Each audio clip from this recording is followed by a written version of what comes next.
বলেন। আমার বাস্তব অভিজ্ঞতা আমি যেটা দেখছি, তো খাইতে বসতাম, কি হয়েছে যে আপনার কি খাবেন,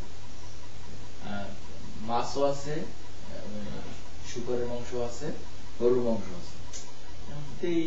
আমার পাতে যেটা দিচ্ছে মাছ, আবার আরেকজন দিচ্ছে একই অবস্থা। গেলাম রান্নাঘরে, সন্দেহ কাটতেছেন, কি আপনি তো যাবেন নাকি দেখেন, যাই দেখি একটা পাতিলের ভিতরে বুঝছেন গরুর মাংস, মুরগির মাংস, সব মাংস দেওয়া একটা পাতিলের ভিতরে। আর ওরা বান্দরের মাংস যেটা বুশমিট বলে, মাছ, শুকরের মাংস সব দেওয়া। তো আর ভাত একটা পাতিলে রান্না করে রাখে। কাস্টমার যেভাবেই আসুক, যে কাউ মিট খাইতেছে ওই কাউ মিট বাইসে দেন, ওই সাথে ভুলে তো আমরা যাইতেই পারি। আপনি ওই রকম একটা হয়তো ঘটনা ঘটছে আপনাদের ক্ষেত্রে, যে একটা স্বাদ একরকম লাগতেছে, আরেকটা স্বাদ আরেকরকম। না, আমি তো মাংস নিছি, গরুর মাংস অর্ডার দিছি। তো প্রথমে মাংস আর হলো একটা শাক, সে ঐতিহাসিক আলুর শাক নিলাম। আলু শাকটা ভালো লাগছে, খাইছি। বা দিস টাইম আপনার ঘরে তো বলে যে গরু মাংস নেন, গরু মাংস ভালো লাগে, তো নিচ্ছি। আমি এক পিস খাই, আমার কাছে খুব খারাপ লাগছে, কিরকম জানি, আমি বাদ দিচ্ছি। ভেজাল, মানে ভেজাল, পুরো ভেজাল। তারপরে উনি খাইতেছে, খুব মজা, খুব মজা। কিছুক্ষণ পর বলে কি খেলাম, এরপরে আপনার আমি তো মারতেছি না, কারণ হচ্ছে কি খাইতেছে খাক, কারণ এটা যদি তখন যদি আবার ইয়ে করি তখন মেন্টালি খারাপ লাগবে। এই আর কি অবস্থাটা হলো, অভিজ্ঞতা হলো এটা আর কি। এরকম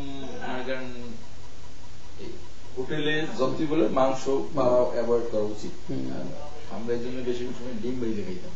যেমন একটা ওয়ার্কশপে গেছি, সালাম ভাই সহ, সালাম ভাই করছে কি, যেহেতু উনি বস মানুষ আগেই গেছে বিদেশে,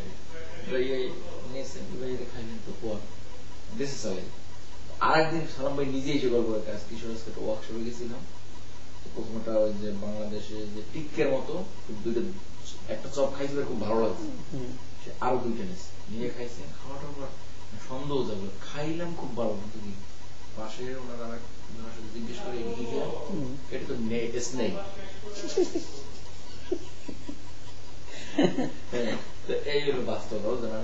আপনারা ইয়ে থেকে তো ছবি আনছি, মানে পুরা বাটের মধ্যে অনেকগুলো স্নেক এবং কিবিল করে হাঁটতেছে, ছবি আনছি।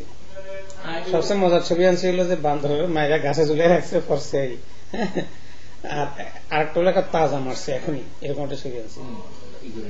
আর সবচেয়ে বড় হলো যে ইঁদুরের যে ছবিটা, বড় ফটকা ইঁদুর যেটা বিশাল সাইজের, সেটা নিয়ে এরকম করে তারপরে দাঁড়িয়ে থাকে। হ্যাঁ, কালকে একটা পাইছিলাম, ছবি তোলার জন্য পারলাম না, ওই আপনার গাড়ির ভিতরে না, জোরে না, গাড়ির ভিতরে গ্যাদারিং করে ফেলছে ছেলে মেয়েরা, চারপাশে দিয়ে ভর্তি হয়ে গেছে। আর এগুলো ব্যাক করলাম।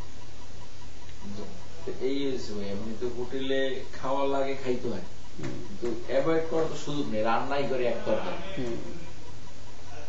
মাংসে কখনই আপনি এক সেট মাংস পাবেন, আমি এক জীবনও খাবো না, ওই জন্য ডিম ভাজাই খাই। আমি যে কদিন খাইছি, কি করবো কোথায় জানি খেলাম, একটু জালা ফ্রাইটাই যা একটু ভালো লাগলো। জালা ফ্রাইয়ের ভিতরে কি ভেজাল আছে কিনা কেউ জানে? জালা ফ্রাইজের ভিতরে ভেজাল বলতে কি, মিক্স মাংস মিক্সড হবে, তাই নাকি? যে বলবে জালা ফ্রাইজ উইথ কাউ মিট, ওকে, জালা ফ্রাইজ উইথ চিকেন, সে এক পাতিল থেকে এনে দিবে। হ্যাঁ, এক পাতিল ভিতরে। আর যেমন আমি কি, তুমি মাংস চালাতে জালা ফ্রাইজ উইথ এগ না থাকে, এটা দরকার নেই, তুমি জালা ফ্রাইজ দিতে হবে না। এইটা বেশিরভাগ ঘরে হলো দাম থাকে। ডিম দিয়ে খাইলাম তাও 150 টাকা নিল, মাংস খেলাম তাও 150 টাকা। আপনি যদি কোনো তরকারি না নেন তাও 100 টাকা। এই ওরা ওর বাইরা বুঝে। আমি এক প্লেট ভাত দিয়ে আমার এই সবাই বলতে জানেন 150 টাকা, খাইতে 150 টাকা দিতে হবে। সবচেয়ে ভালো খাইলাম হলো ফিল্ডে পাকিস্তানিদের খাবার।